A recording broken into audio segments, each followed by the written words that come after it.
muoveva sulla terra, tra i grattacieli o le strade, sopra il mare. Poi nel 2000 la convenzione,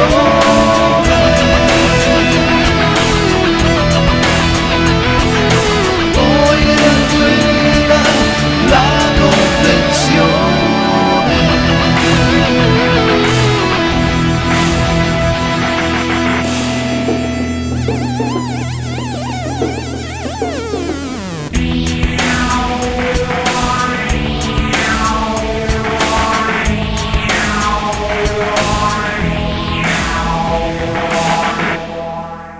Molti andavano sul Giove, tra pianeti artificiali e altri su Venere, ricerca di spazio. Un po' restando qua giù sotto il mare,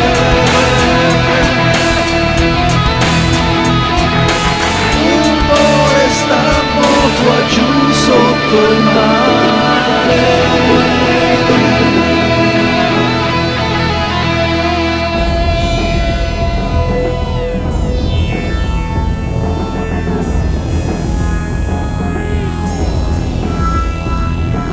Centinaia di anni fa l'uomo viveva sulla terra, tra grattacieli e autostrade, sopra il mare, sopra l'acqua dei segnali di un cervello sconosciuto, intercettare il linguaggio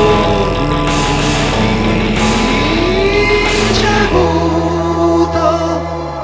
Cerchi di luce attraversano